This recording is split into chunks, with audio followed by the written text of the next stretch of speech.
NoAdvisory fam. It's your girl Trap Sid here with everybody's favorite Kinfolk Jay.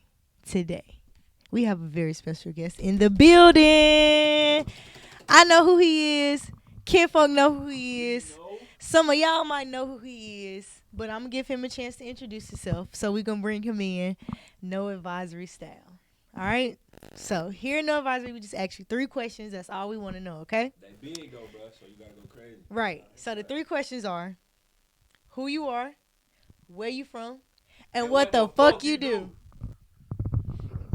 Yo, what's good, what's good, what's good? It's your boy K. Dot Smith, repping Brooklyn, New York, Bed-Stuy. I rap, do a little singing, acting, producing. I do it all. I'm an entertainer. Anything else? That's it. Well, you said you rap, sing, produce, act, and what else? I'm an entertainer.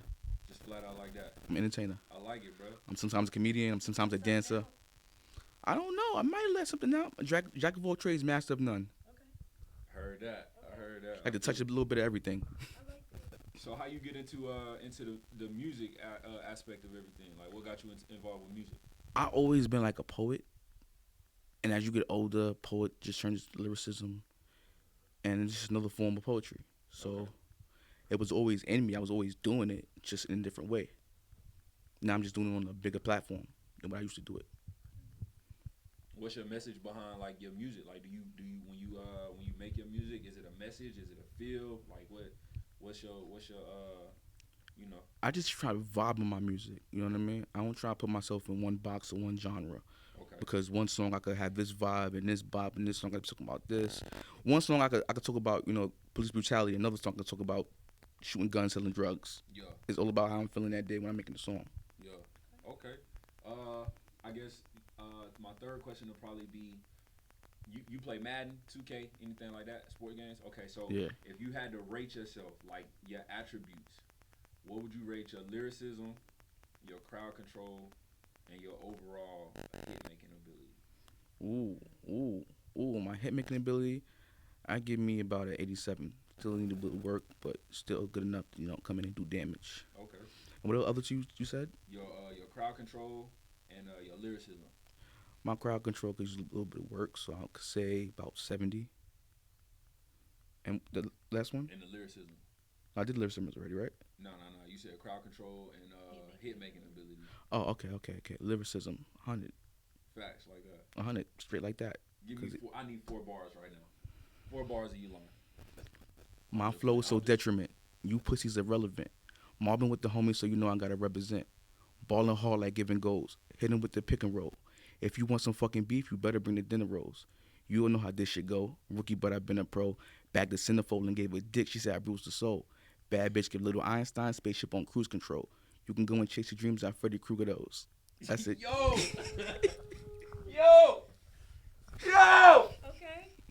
Okay. Damn, Will. My bad, bro. I shouldn't have tested you like that. My bad, bro. I'm from Brooklyn. All calls are mandatory. You feel me? I feel it. I guess I do a speed round of 3 questions. My first question for you would be, what is your creative process like when you're in the studio? It's different when I'm in the studio than when I'm at home. Cause I do a lot of written. You know what I mean? I like to write. So when I write, I use my personal experience and my feelings to like take my vibe and like amplify it. When I'm in the studio, I'm with my man, somebody else who rapping or somebody else, like I'm just taking their energy, my energy, and bouncing off of theirs. Like if you got some type of energy going, like you sure about your shit, I can take that and bounce it and amplify it and bounce energy back and forth. Yeah. Like I could take some energy from you and use it for me, and then after I use it for me, I give it back to you, and on some like on some stronger shit. Like here, I just took this and made it more. Like now I take this back. You feel what I'm saying? Okay.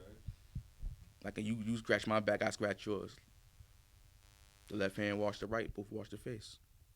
Okay. So out of all the talents that you described that you have earlier, if you could only choose one to pursue for the rest of your life, what would it be and why?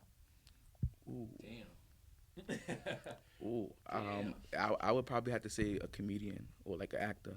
Okay. Because this rap shit ain't forever. Like rappers is getting killed every day over bullshit and nonsense. Like this shit isn't like a guaranteed job for you to like fucking live. Like, come on. No, facts.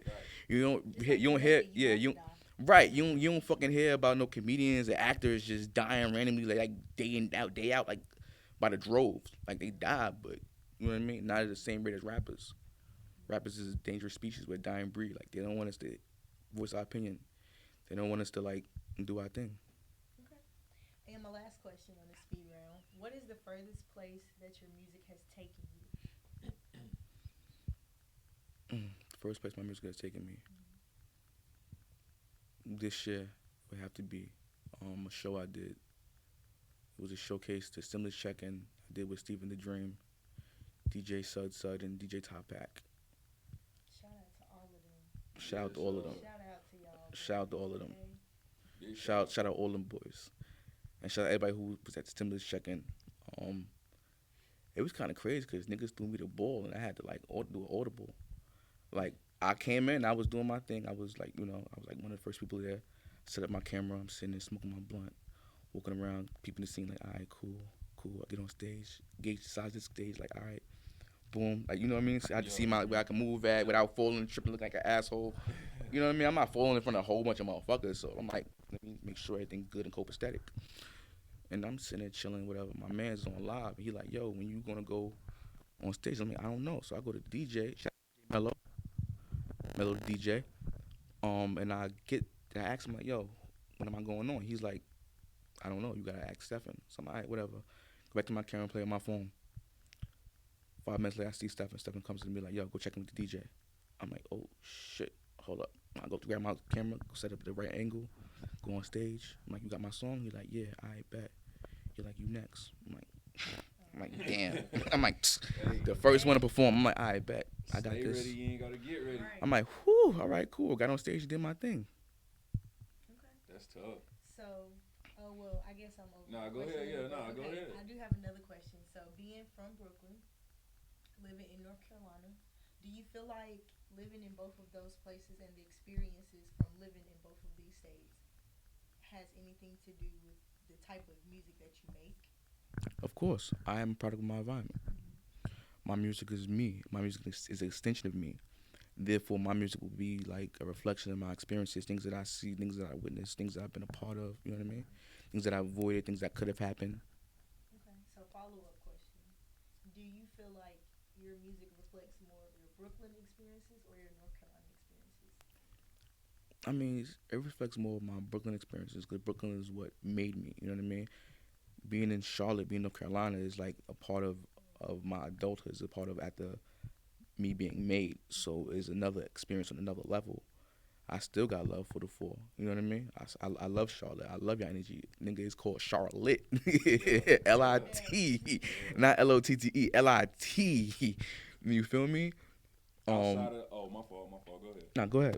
Outside of your outside of the Brooklyn sound and the New York sound, what's a sound that you really it's different, but you're attracted to it.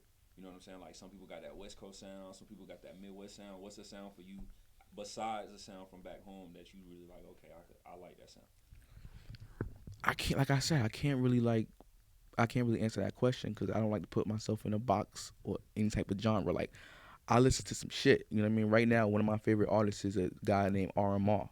Okay. No, excuse me, not RMR, Rumor, but his name is spelled RMR. Right.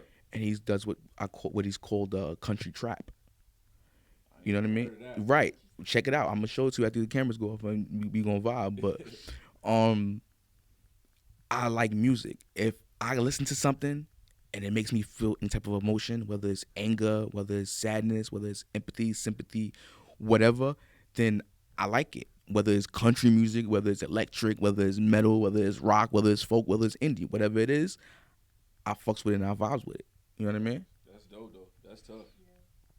I guess a follow-up question for me after that would be, since you don't put yourself in a box, if you had to describe your sound using 3 other artists, they could be mainstream, they could be somebody underground, it doesn't matter. But, obviously it's only one K. Smith. So if you could describe your sound using 3 other artists as references, what 3 artists would you say?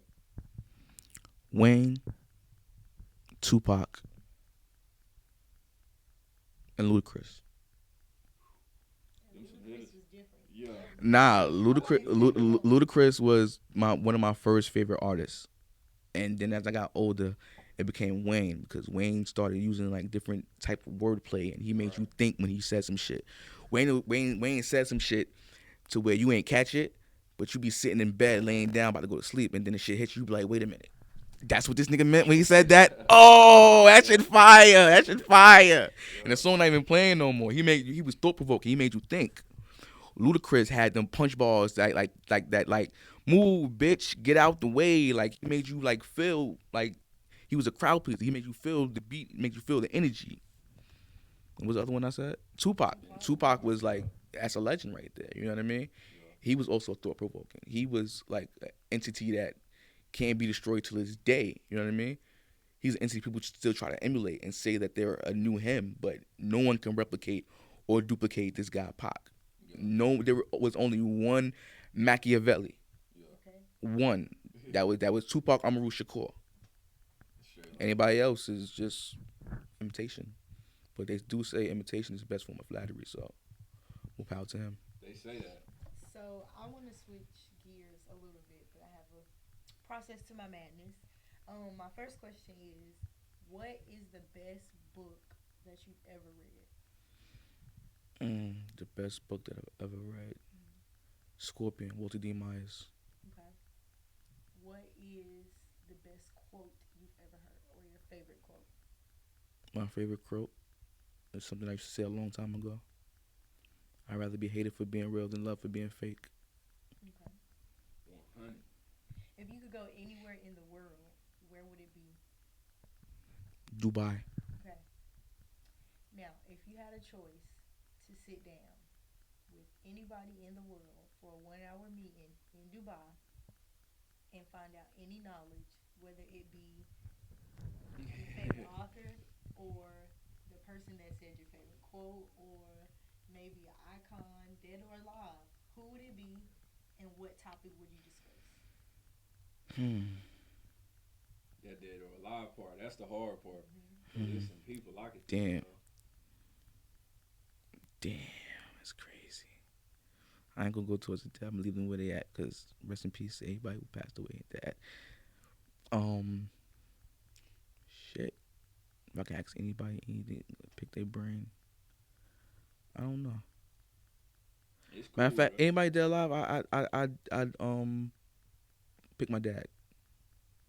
And what would y'all talk about, if you don't mind sharing? His life. That was something that I never, knew about growing up. Thankfully, I had the chance and experience to give my two children like a father in their life. But unfortunately, I was one of the people that grew up without a father in their life. Respect, bro. Single mother. Respect. Power to the single mothers. I was a black woman. Period. Yeah. Bro got a head on his shoulders. You're right. So drop a gem for us. Just something that you want to leave with the people. The only thing stopping you, anybody, from achieving their dream, is them not putting action to make their dream come true. I've been in Charlotte for about 6 months now, and I've started like connecting and networking, and I'm trying to make myself known. I'm not looking for a label. I'm not looking for to be signed or a contract. Only contract I might take is a distribution deal. But other than that, I'm independent. I'm trying to make this from the ground up. I'm trying to do this by my dolly with people who are trying to do by their dolly too. You know what I mean? We're gonna switch gears a little bit. I know that you are freshly new to the Charlotte scene. So first and foremost, welcome to Charlotte. Thank you, thank you, thank you. Native Charlottean, born and raised here. It's very few of us left, but we're here. You know what I realized about Charlotte? What? Charlotte's like a mini New York to me. Because like everywhere I go, right? Because I still got the New York plates. Like people will see my place and be like, "Hey, you from New York?" I'm like, "Yeah, oh, I'm from New York too. I'm from New York too. I'm from New York too." I'm like, damn, I can't get away from y'all niggas nowhere. Like, how the fuck I'm in Charlotte and y'all Brooklyn niggas around me? Like, come on, we everywhere though. It's a lot of them out here. I ain't gonna lie. There's quite a few. But Y'all like little rats. No. Little rats, nah. You want to talk about rats? You ever been to Brooklyn? You ever seen a rat in New York? I have, and them bitches big. I had one in my crib one time. It was a rat waller. I he lied. said a rat A rat walla. I lie to you not. It was the size of that rat from the Martin episode when they was in Hawaii somewhere. I swear to God, the shit was at the bottom of the steps, like sitting there hissing and growling, and we could not go to school. My mom's had to call my older sister's friend's father, and he had to come and bust the shit in the head with a brick. But we was upstairs, that shit was at the bottom, like What you call that bitch again, bro? a rat walla. That's a rat. That's a size of a little baby rock walla. If you from New York, you know what I'm talking about. Have you ever been to New York? You know what I'm talking about. If you ever up the subways, you know what I'm talking about. Them shits be dragging whole fucking pizzas to their crib, like. And be cocky too, like this. Right. You stomp the foot, nigga gonna look at you up and down like, so what's up? Bust your move, pimpin'. Bust your move, pimpin'. You like, you know what? My bad. They go. You see a whole squad of them shits. Like, oh shit. Get the fuck up out of here. Hell no. Bo said a rat wallet. I swear I'm using that shit. I'm telling you, it was a rat wallet, boy. You gotta have. That's why we have Tim's on to kick the rats. Secrets unlocked. Doom, doom, doom. I might get assassinated because I'm telling you not secrets, but Yo, that shit made it all make Gotta too much protect sense. K-Dot. Yeah, you feel me? All costs, He over okay? here telling the sauce. I feel it, bro. Well, let me switch it up a little bit, bro, because we usually play a little game called Hit It and Quit It, and I need to stop playing and get this shit going for real. But I'm gonna just ask you a couple of questions. If it make you uncomfortable, usually I have a red button. You can hit it and end the game, quit the game. okay. So the first question I will ask you is, what is the worst, and I mean worst, outfit you ever worn? And I know you know. I know you know for me. I know you know. I was in high school. He knew. I got dressed in the morning time. I called myself thinking I was fly because I got dressed in the dark. You know what I mean? Thought I was gonna wear all white, triple white. You know, pants, white shirt, white sneakers. I get to school, the fucking shirt's not white. The shirt is yellow. Not even yellow, like a beige tan. Like one of them old over bleached shirts with bleach with the cheap bleach. The Walmart dollar store brand bleach. Got my ass cut. Oh man. That's why I'm so funny now, because I used to get my ass cut a lot. I was always like the shortest, and like motherfuckers used to try to cut my ass, and then I used to cut their ass, and then I used to cut their ass so bad that they wanted to fight me, and it was so crazy. Then I used to fucking cut ass on the bullies, and the bullies used to be cool with me because I used to cut their ass, and everybody used to be scared of them. It was just like a, it's his chest, not checkers, bitch. Fact though, shit. I'm a nerd at the end of the day. My second question will probably be, what's the lamest pickup line you've ever used on the shorty? You got a map? I'm looking in your eyes. That one. Hey, bro, I forgot you a comedian though, so you probably can come up with them off the head though. And the fact that I really sat up here and thought about do I on the map, I'm like, Bro, really come off the head with them joints. I got a joke. I got a joke for y'all. go ahead. Right? It's a 2-part joke, so bear with me. Right? Why did Sally fall off the swing? Because she had no arms. Why she ain't have Knock, knock. Who's there? I don't know, but damn sure ain't Sally. Oh shit, poor Sally. I got another one. I got one more. Body against the door. I got one more, right? And bear with me now. 2-part joke again. Why did the chicken cross the road? I don't know. To get to the idiot's house. Knock, knock. Chicken. Wait, so am I? Apparently. Yo, Apparently. I was about to say chicken who with my stupid ass. I'm through with this shit, man. Wrap this up. I'm done. Yo, it's your boy K. Smith, representing No Days Off Entertainment. Follow me on IG, K. Smith, 2 H's at KDOTSMITHH. I'm on Apple. I'm on Spotify. Look me up. That's the letter K, DOTSMITH. It's your boy K. Smith. I'm with No Advisory. We out.